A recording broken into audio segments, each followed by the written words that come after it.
سب دیکھنے اور سننے والوں کی خدمت میں محبت بھرا سلام. عرفان احمد خان صاحب جرمنی سے ہمارے ساتھ ہیں.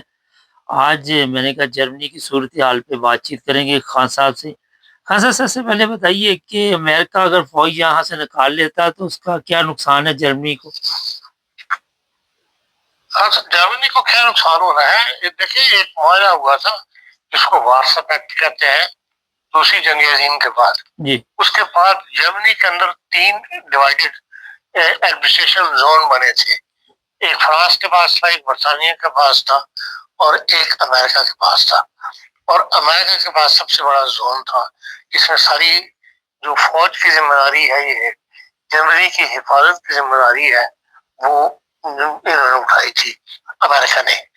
اسی چکر میں پھر یہاں پر امریکنس کے اڈے بنے, امریکن کی بیرکیں بنی, ان کی چھاؤنیاں بنی.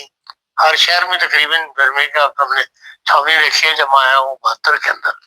تو وہ سب جنگ کی وجہ سے یہاں پر امریکہ کا بہت زیادہ اول دخل تھا.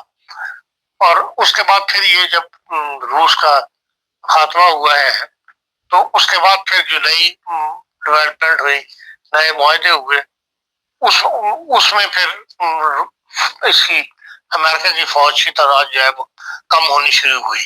اور ایک زمانے میں 2 لاکھ کی فوج بھی ہوتی تھی. اور اب بھی 1980 کے بعد جب سے یہ معاملات ختم ہوئے سر جنگ والے, تو اب بھی جرمنی کے اندر امریکہ کی جو ہے وہ 36,000 سولجر ہیں فوجی, اور 13,000 ان کے پاس ایئر فورس کے لوگ یہاں ملازم ہیں, مطلب ان کے اڈے ہیں, جن پہ 2 اڈے ہیں. ایک تو یہ آپ کا رائمسٹائن کا بہت بڑا ایئر بیس ہے جو کہتے ہیں امریکہ کا امریکہ سے باہر سب سے بڑا اڈا ہے. وہاں پہ امریکہ کے بعد سب سے بڑا ہاسپٹل بھی ہے. یہ رامسٹائن استعمال ہوتا ہے افریقہ کے لیے اور یورپ اور خلیج فارس کے لیے. جو بھی امریکن کی فوجوں کی نقل و حرکت ہوتی ہے اس کو یہاں پہ اسٹاپ اوور کیا جاتا ہے. عراق جنگ میں یہ بہت ایکٹیو تھا. یہ تمام مریض یہاں لائے جاتے تھے, زخمی یہاں لائے جاتے تھے, اور ان جو فوجوں کی نقل و حرکت تھی وہ بھی یہاں جاری تھی.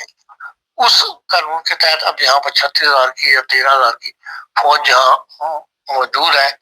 اس میں علاوہ وہ کہتے ہیں کہ 1 لاکھ کے قریب ٹوٹل امریکن بن جاتا ہے ان کی فیملیز وغیرہ ملانے کے بعد, تو اس میں جرمنی میں یہاں آباد ہے.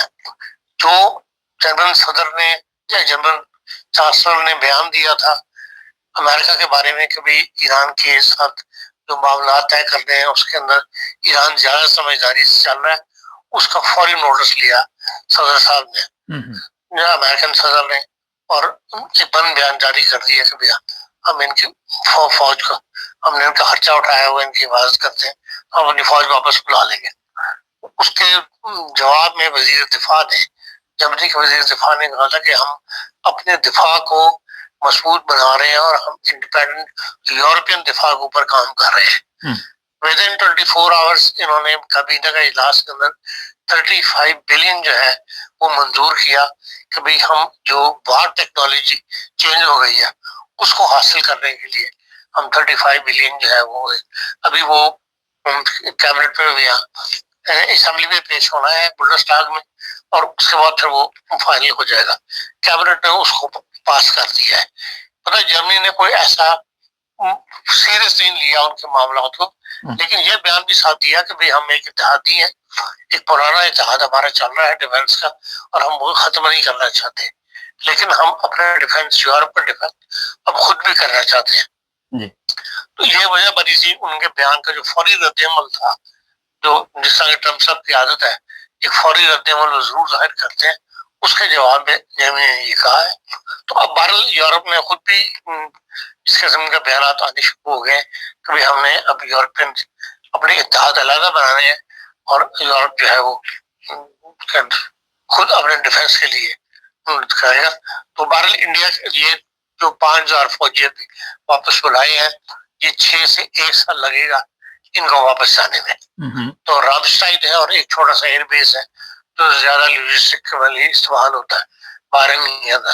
اور باقی 13 ابھی جگہ پر 13 ایسی جگہ ہیں جہاں پہ ان کی چھوٹی چھوٹی چھاؤنیاں موجود ہیں, اور وہ زیادہ تر جو ہے وہ نیٹو کے تحت ہے. تو نیٹو کی فوج جو رکھی ہوئی ہے اس کے تحت معیار رکھا گیا جس کا ہیڈ کوارٹر جو ہے 20 مارچ پہ ہے. جی خان صاحب، آپ دیکھ رہے ہیں کہ اس کے بعد مزید فوجی بھی واپس جائیں گے؟ لگتا یہی ہے کہ جس قسم کے بیانات سیاستدانوں نے دینے شروع کر دیے ہیں، فرانس، جرمنی اور برطانیہ یہ مل کر جو ہے یورپ ڈیفنس کو اپنے ہاتھ میں لینا چاہتے ہیں. جو اب تک کے بیانات ہیں، آگے تبدیلیاں تو سیاسی طور پر حرکت ہوتی رہتی ہیں، لیکن اب بظاہر یہی نظر آتا ہے کیونکہ جو ابھی پچھلے ہفتے برطانیہ کے جو برطانیہ کے بادشاہ گئے ہوئے تھے امریکہ، وہاں پر جو تقریر کی ہے اور ڈنر کے اندر وہاں بھی رونا رویا ہے ٹرمپ صاحب نے برطانیہ کے خلاف، اور کافی کہ ہماری مدد نہیں کی برطانیہ معاملات کے اندر. اس کے جواب میں جو بادشاہ چارلس نے تقریر کیا، اس نے صرف ایک فکرہ بات کو ڈال دیا. اس نے کہا کہ 80 سال کا جو اعتماد تھا اس کو ٹھیس پہنچی ہے. تو اس کی مراد یہی تھی کہ جو کچھ تم نے وہاں پر اس میں گرین لینڈ کے اندر پالیسی اپنائی تھی وہ ہمارے یورپ کے خلاف ایک قدم اٹھانا تھا. تو بظاہر یہی نظر آتا ہے کہ وہ ان معاملات میں اب برطانیہ جو ہے شاید امریکہ کو اس طرح ساتھ نہ دے سکے جس طرح اب تک وہ ہمیشہ ایک اتحادی بن کے مطلب چل رہا تھا دنیا کے معاملات میں. اچھا، کل ایک میں دیکھ رہا تھا، ایک لڑکی نے، صحافی تھی، اس نے پوچھا کہ امریکہ نے ایران کے کتنے جہاز گرائے ہیں، اور ابھی سوال مکمل بھی نہیں ہوا تھا، ٹرمپ نے کہا اس کو باہر نکال دو.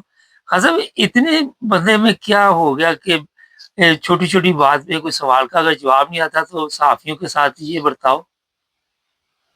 یہ دیکھو ان کی طبیعت ایسی ہے، ایک ایسا ملک جس نے دنیا پر حکومت کی ہو، جس کے آگے یورپ کے بڑے بڑے ملک نہ بولتے ہوں، اور اب ہر بندہ اٹھ کے اس کی بات کا جواب دینے کی کوشش کرتا ہے، اس پہ تبصرے کرتا ہے. تو ظاہر بات ہے اس چیز جھنجھلاہٹ اس پیدا کرتی ہے ٹرمپ صاحب کو اندر کہ انہوں نے کہاں سے کہاں پہنچا دیا امریکہ کو ان کی پالیسی نے. تو جس کا رد عمل جو ہے وہ ان کو جو اندر سے وہ فیس کر رہے ہیں اپنے ملک کے اندر، یہ اپنی انتظامیہ کی طرف سے جو فیل کر وہ فیس کر رہے ہیں، وہ تو باہر نہیں آتی، باتیں بہت بعد میں باہر آتی ہیں. تو ظاہر بات ہے کہ ان کو اپنے اندر ملک کے اندر اپنی انتظامیہ سے جو کچھ فیس کرنا پڑ رہا ہے اس کی جھنجھلاہٹ کی وجہ سے وہ اس قسم کی باتیں جو کرنے پر راضی ہو جاتے ہیں، تیار ہو جاتے ہیں. اچھا، تھوڑا سا جرمنی کے بارے میں بتائیے.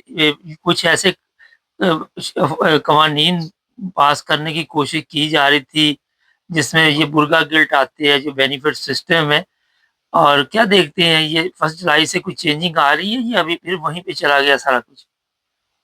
دیکھیں جرمنی نے اسٹیپ بائی اسٹیپ انہوں نے 4-5 معاملات کے اندر، ایک تو پینشن کا معاملہ تھا، پینشن کے اوپر کافی بحث اتحادیہ، آپ کو پتہ ہے یورپ کے اندر اتحادیہ حکومتیں بنتی ہے، سب کو راضی رکھنا پڑتا ہے. ایک پینشن کا معاملہ تھا، برگر گرل کا معاملہ تھا، پھر ہیلتھ انشورنس کا معاملہ تھا.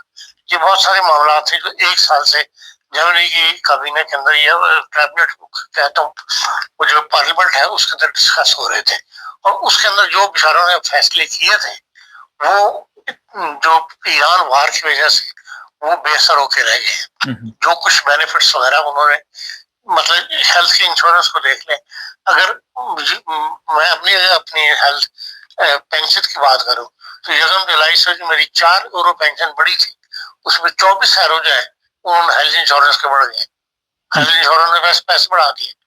تو اس وجہ سے وہ سارا کا سارا معاملہ جو ہے وہ آج کل دوبارہ ڈسکشن میں آیا ہوا ہے کہ بھائی ہر چیز سے ہم نے بینیفٹ دیے تھے اپنے شہریوں کو وہ زیرو ہو کے رہ گئے یا ان کا وہ بینیفٹ نہیں اٹھا سکتے.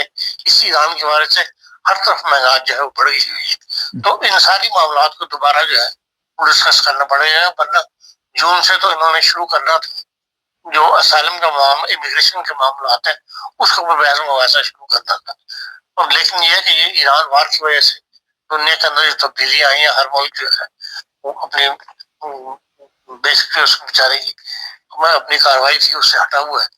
تو اس وجہ سے جرمنی کے اندر بھی اب یہ سارے معاملات بظاہر یہی لگتا ہے کہ دوبارہ ڈسکشن میں آئیں گے. خان صاحب، یہ جو ایران جنگ ہے اگر بند بھی ہوگی یا فرض کریں تو اس کے اثرات کب تک چلتے رہیں گے؟ یہ مہنگائی کا کب تک جو طوفان آیا ہوا ہے؟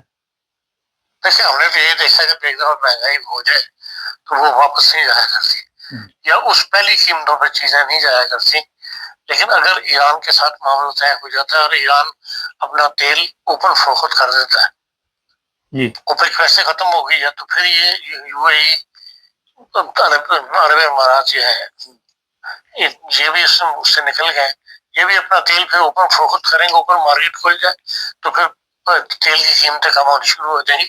جب تیل کی قیمتیں کم ہو جائیں تو پھر لازمی بات ہے اس کے ساتھ بڑھتے ہیں، پھر چیزیں جو سستی ہو گئی. امیگریشن کی ابھی آپ نے بات کی، ایسے معاملات بھی اس وقت زیر غور ہیں کہ کچھ بارڈر جتنے بھی ہیں یہاں پہ اسکرین سسٹم لگایا جائے اور مکمل بند کیا جائے.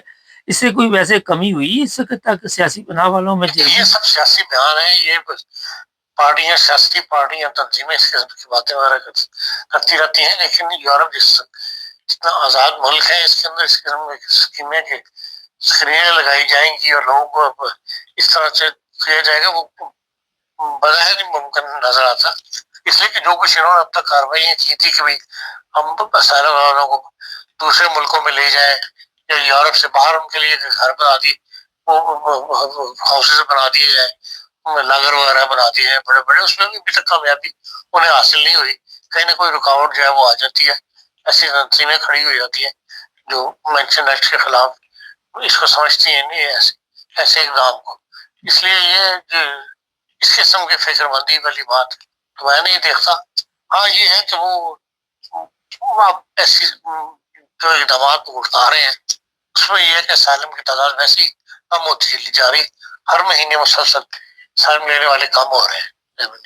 بہت شکریہ خان صاحب، تھینک یو. اچھا جی، یہ ابھی خان صاحب نے جو خبر دی ہے وہ بڑی اہم کہ پچھلے دنوں یہ بل پاس ہو گیا تھا کہ 1 جولائی سے برقع گلٹ جو ہے وہ قوانین چینج ہو رہے ہیں، لیکن ابھی خان صاحب نے بتایا کہ اس میں کوئی اپڈیٹ نہیں ہو رہی کسی چیز کی بھی. ابھی نئے سرے سے بحث ہوگی، مہنگائی ہوگی، جس کی وجہ سے یہ سارے معاملات ہوئے. ابھی دیکھتے ہیں کیا ہوتا ہے آگے. جو بھی اپڈیٹ ہوئی آپ کو بتاتے رہیں گے. چینل کو سبسکرائب کریں، جڑے رہیں ہمارے ساتھ.